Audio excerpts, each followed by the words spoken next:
Hi everybody, it's Patty Harrison for AdChat DFW. Today we are at the headquarters of TexasLending.com, a family-owned mortgage lending company that has funded its own loans since 2003. The company's CEO, Kevin Miller, is a very well-known face on local television in DFW. We thought we'd find out a little more about Kevin, his company, and their marketing strategy. Welcome, Kevin. Hi, Patty. How are you? Good, how are you? I'm great. Good. So I have a few questions for you. I did some research and I found out that you used to be a chemist for Morton Salt. So Yes. Tell me about that. Yes, I'll try to keep it clean. I'm either going to be a doctor or an engineer or something. So I got my chemistry degree, and then I got a job at a chemistry place, and they kind of said, "You don't really seem like a chemist. You should be in sales." And I said, "Well, let me be a chemist for a while so I can figure out what I'm going to sell."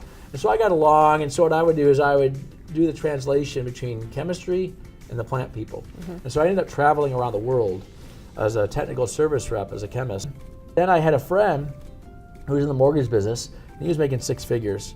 It was 1997, and I said, I can do that. After 3 months of working after work from the chemistry lab, I spent 3 months at night at the mortgage office writing loans. And so after 3 months, I had enough income coming in that it replaced my salary from being a chemist, and so I quit.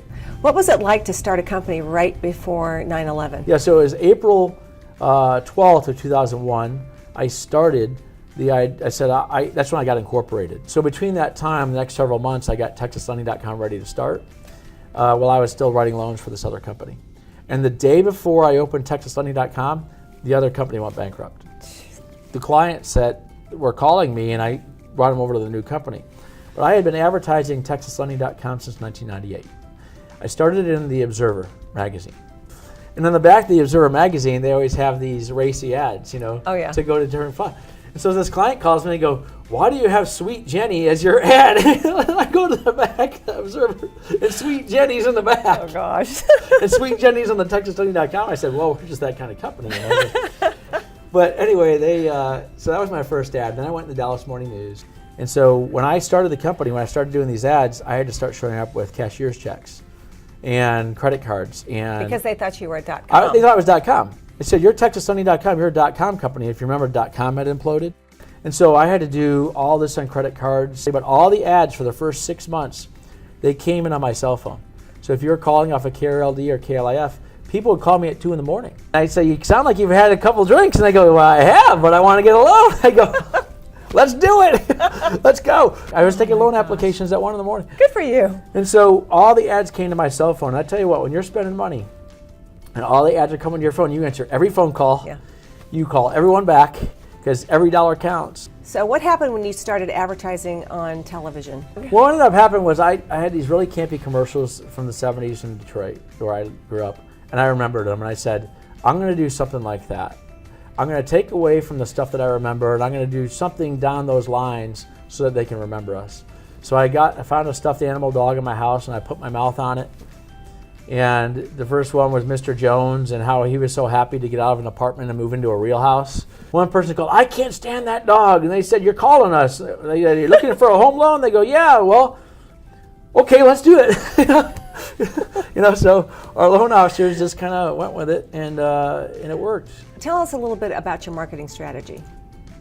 We had to get notoriety, and then to have them over time recognize that we are their company of choice. And when we became a lender, we were only going to do good loans. There were companies underwriting these negative amortization loans with their own underwriter. They were underwriting the no income verification loans. And when they went bad, they had to buy them all back, and they went out of business like that. Yeah. And so you decided to pivot and just take these good loans, and then you built your business on that, and then you're doing the testimonials about that. Let's talk a little bit about the testimonials. It just kind of transitioned. We started interviewing some folks. It started working. And then the people started really having some fun with it. We had one guy show up as the Big Lebowski. He said, "What should I wear when I come in?" We said, "Whatever you were wearing when you called us." And so this guy came in character as the Big Lebowski, and we did a commercial with him. We want to make sure that everyone has a good time. We want to make sure that it's authentic. I grew up in a blue-collar family. My dad worked for General Motors for 35 years. My brother's been working there for 30 years. That's how I grew up. This is who calls us. the average Joe. the average person calls us. Tell me your funniest story about being recognized. I was in Bourbon Street a couple weeks ago, and it was midnight. It was St. Patrick's Day, and I wore a green afro wig that went halfway down my back. Yes. Rock and roll bar, rock and roll dancing. This waited woman comes up. She goes, "I know you're incognito, but my husband and I recognize you from your commercials. Well, can we get a picture?" So we're standing up, and here we are on Bourbon Street, and I got this green wig on, and people are taking pictures. Still recognize you. Yeah. Well, obviously, you are a great success. It's a great story. I love that you're here local and you're doing a great job. And Thank you. Thank you so much for this interview. We don't talk about those stories, so it's fun. I appreciate it. Thank you. Thanks, Thank Patty. you. Thank you.